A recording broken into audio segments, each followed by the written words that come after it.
Poor Peter King. I'm not going to throw him into this. Peter King joins us here on the Rich Eisen Show. I'm Suzy Shuster in for Rich Eisen. I'm going to spare you that. Yesterday, Peter, we spent a lot of time talking about Bennifer because we were waiting to see whether Aaron Rodgers would show up again. And, if you want to opine on Bennifer, you can, because Chris is really worried about Ben Affleck. How would you feel right now, really? How would you feel right now if you're Alex Rodriguez? Really?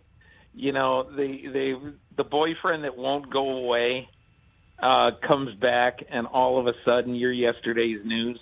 That's not supposed to happen to the great A-Rod. Oh, Peter, who cares? It's A-Rod. He's a Yankee. Get out of here. It's almost like she treated him like Jason Varitek did. Exactly. Wow. You heard it here. He treated him like Alex Verdugo treated that baseball last night. Oh, my God. What a Hey, and Alex Verdugo hasn't homered in about 100 years. I know. So I know. It was awesome. Well, apparently neither has A-Rod, but whatever. Hey-o. To hit a home run to right field over the bullpen in Fenway on a changeup is pretty good accomplishment. So good for Verdugo, who I must say for most of this year has been sinking my rotisserie team. But glad he's coming alive at the right time. You should have picked up Kike. I had Kike for a while, but then he went 0 for 100, and I dropped Kike before he started to become Ricky Henderson. So, yeah. Sorry, I was too busy watching Shohei last night. I'm sorry. I stop and I watch. He's amazing. Peter and I were watching the best team in the American League. Sorry. Yeah. Well, whatever. Whatever. Hi, Peter. How are you? It's so good to have you back on great, again. Suzy. Hey, Suzy, I need to ask you this question. Oh, God. So I'm talking to Rich the other day about this incredible, bizarre, awful experience of getting COVID after being vaccinated. And he said you actually found out that your daughter was COVID positive when you were on the plane back to Los Angeles. So yes. Imagine how you must feel. You've got to leave your husband, who's got COVID, in a hotel room in Boston. And in mid-flight, you find out that your 7-year-old daughter is positive. I mean, what an incredible run of emotions you must have had. And the guy next to me started to use his mask as an eye patch.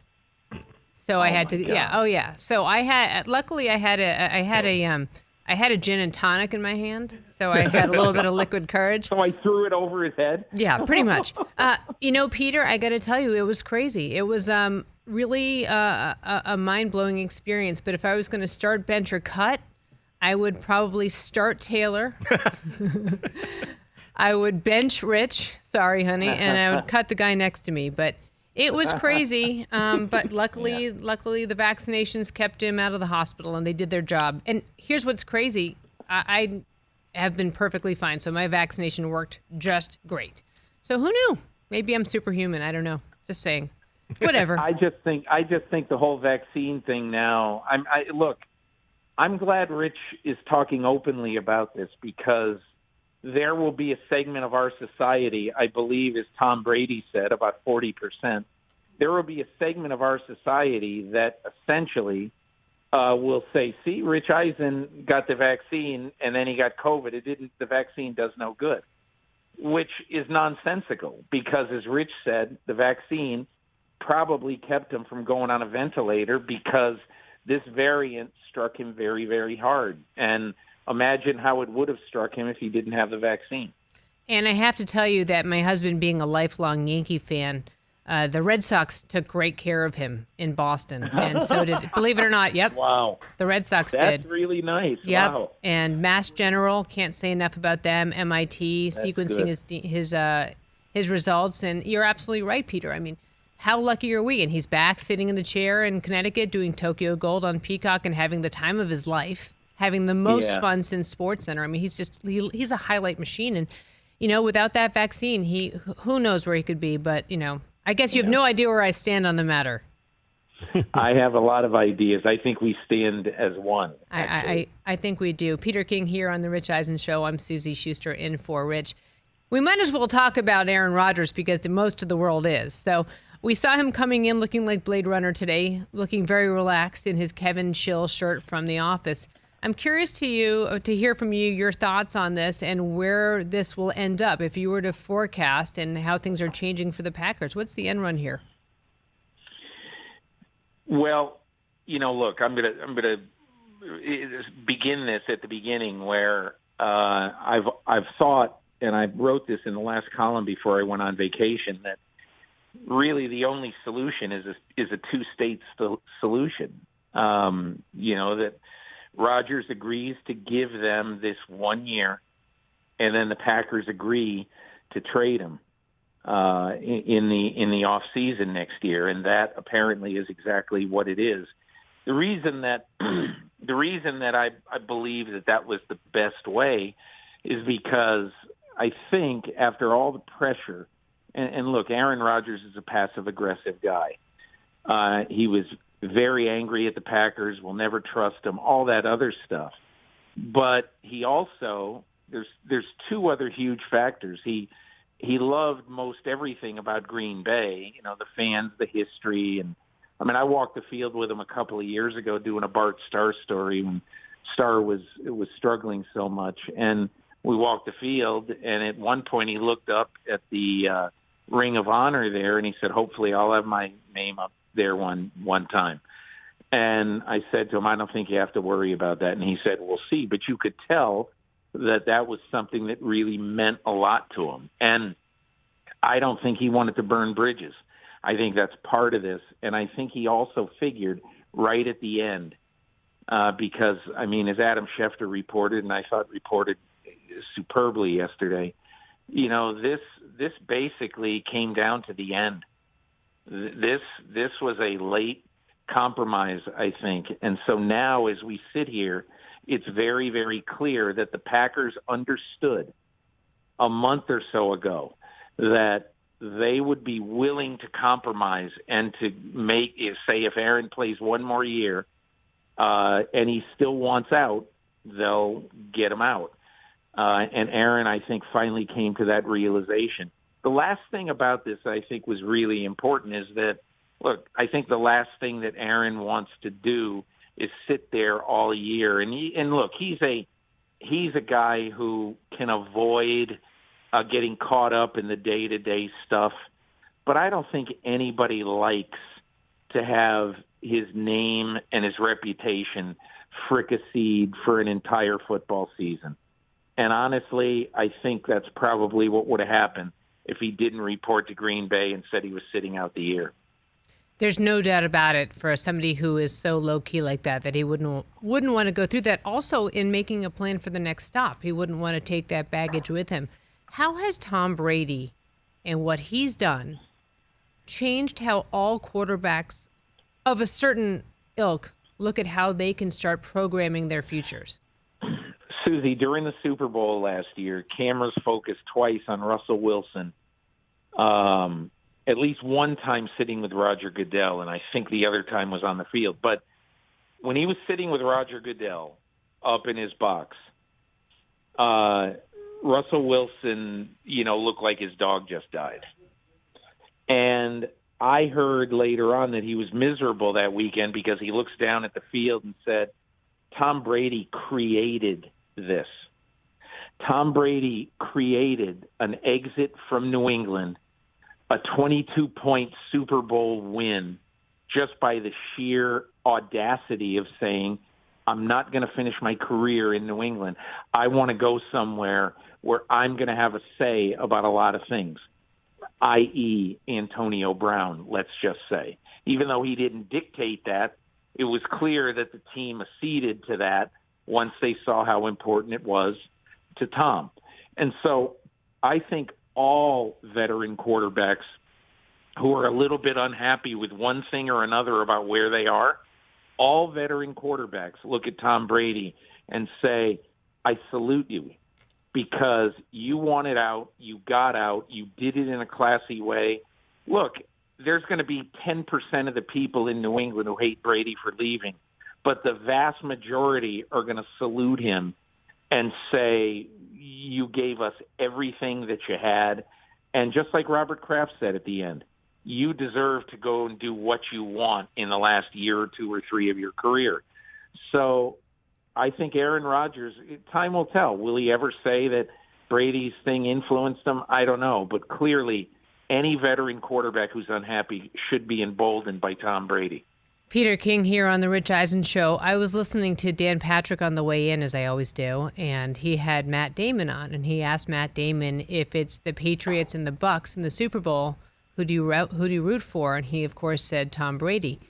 And I think that says, I think a lot of people from New England feel that way. I mean, I grew up there. My brother is and his kids bleed Patriot. I guess we'd say blue, but it's really interesting because he did leave in the classiest of ways. Has there ever been a time in the NFL where the quarterback had so much power in making these decisions? Not that I know of, and I think a lot of it. And I'm not saying that it goes back to free agency in baseball or power grabs in basketball, but I do think that we are going to see a change, Suzy. I think we're going to see players who are unhappy, like Aaron Rodgers. And look, everybody will say today, the Packers won. They got Rodgers to come back. I won't say that. And the reason I won't say that is that Aaron Rodgers, who was in the middle of an extended contract and being paid $1 jillion, a lot of that money up front, basically now has shot his way out of Green Bay. He's just got to give him 6 months more than he ever wanted to. So, to me, Aaron Rodgers is still going to have, say, 2 to 4 prime seasons, if he chooses to, at another place. Let's say Denver. I think that seems like the most logical place for him to go, but we'll see. He's still going to have 2 to 4 prime seasons, and whatever money he makes, it'll be ridiculous, whatever it is, but he's going to have a chance to go somewhere and to do what Tom Brady did, which is to win a Super Bowl somewhere else. Peter King here on the Rich Eisen Show. In your column, Football Morning in America, you talk about how the Bills and the Browns haven't been this good in the same time in your entire career writing. What's so exciting about what you're seeing there? I mean, think about it, Suzy. The last time they each won a playoff game in the same year before last year was in 1964, when Crazy. one day apart, the Bills won the AFL championship in Buffalo, and the Browns won the NFL championship in Cleveland. It's the craziest thing. But in my lifetime, this is my 38th year covering the NFL, they've never been this good entering a season. You can't point to one year in the last 4 decades where in pro football you look at them and they are both top 5 teams entering the season. At least I can. And, they are, I believe, this year. Now, we might be giving Cleveland a little bit too much credit. I think everybody would say Buffalo's a top 5 team. I think we might be giving Cleveland a little bit too much credit. But just remember one thing. Even though Patrick Mahomes missed the fourth quarter of the divisional game in Kansas City, the Cleveland Browns had the ball with 7 minutes to go at Arrowhead Stadium. And a touchdown puts them ahead. And remember, Patrick Mahomes is not in the game. So, they've got a heck of a chance if they can complete one drive. And I think everybody still wonders a little bit, even though Baker Mayfield played well down the stretch last year, everybody wonders a little bit if they have truly arrived. I like them a lot. I don't see a major weakness on their team. I think that Mayfield needs to be a little bit more accurate. And he'll really be helped, I think, by the return of Odell Beckham Jr. because they missed him down the stretch. They missed the deep threat that is Odell Beckham Jr. No kidding. No kidding. I would be remiss if I didn't ask you your thoughts on what's happening down in Houston with the Texans and Deshaun Watson. To sum it up, obviously they're going to trade him. I think it is a bad idea for the Texans to trade him now, and I think it is a worse idea for a team to trade for Deshaun Watson now, for a couple of reasons. I wouldn't touch Deshaun Watson until we knew exactly what was going on with his myriad court cases. I mean, we still don't know, and obviously it is unlikely, but we still don't know if Deshaun Watson is going to go away for a little while. We all doubt it, obviously, that he would have to serve time for anything that he did. And certainly he's going to have some sort of, unless all of these claims are eventually found to be specious, he's going to serve some sort of NFL sanction.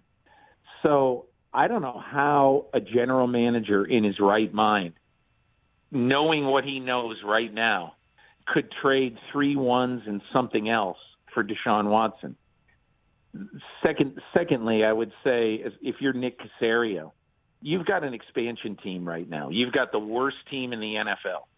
The only way that I would be motivated to do something this year, before next year, the only way is if it was either such a humongous distraction and it was worth the sanity of your team and the coaching staff to get him away, that you would sacrifice potentially 1/3 of the value of Deshaun Watson by waiting and getting the adjudication of these cases done.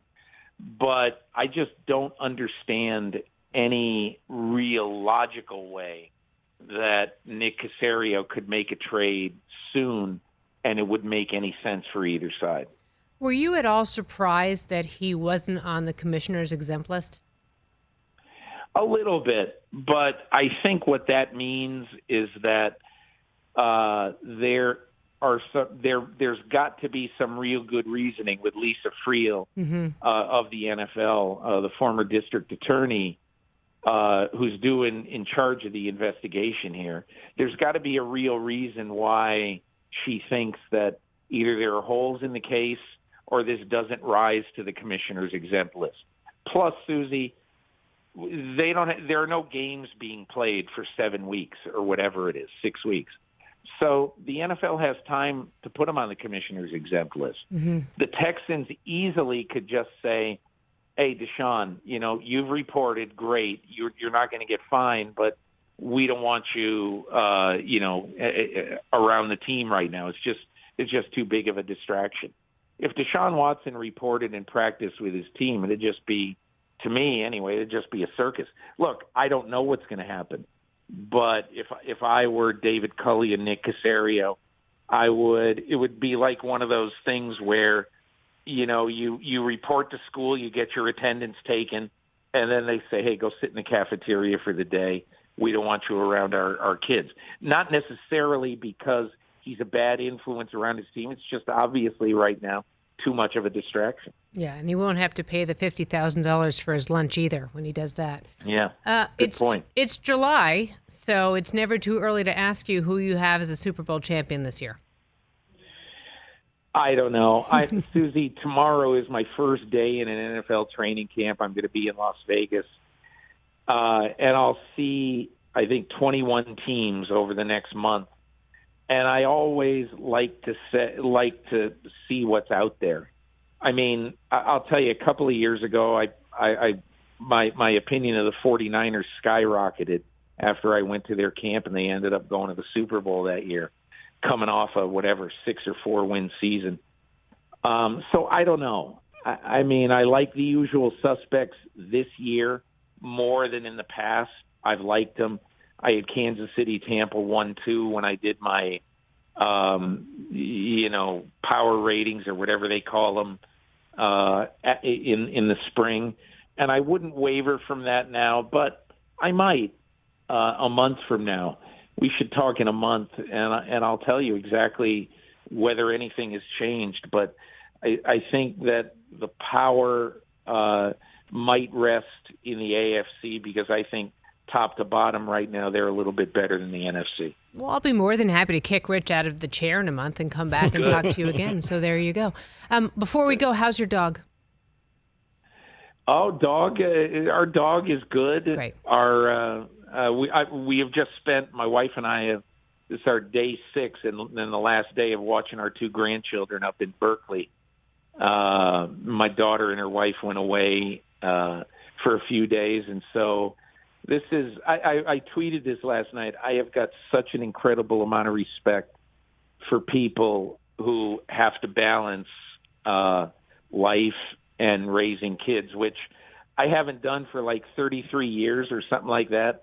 But just 6 days of it, I say it's incredible, the people who are on the front lines. And I simply can't imagine doing it in a pandemic where not only you have to raise your kids, but you also have to be the teaching assistants too. So hats off to every parent who does that, because I don't know. I could do it if I had to, but wow, I wouldn't be very good at it. Yeah, we did it for a while with 3. And so I will just like to say thanks to my nanny, Thelma, first of all. And second of all, you're a hero to grandparents everywhere. My mother would no sooner stay for 6 days without help with my kids. She would bail so fast on that. So no. fast. Chris, you know my mother. So fast. No chance. She is out. Hey, listen, all I can say is this, Suzy. We're delivering 2 children back to their parents alive. And that's really, I mean, our job is done here. That's a win. That is amazing. Peter, you're an American hero. I'm just saying. All right. Hey, thanks a lot for having me, Suzy. Thank you for your Good luck. time, Peter King. And by the way, Go Sox, Peter. go Sox, Peter. Hey, you watched all the way to the end. Thanks for that. Watch more right here.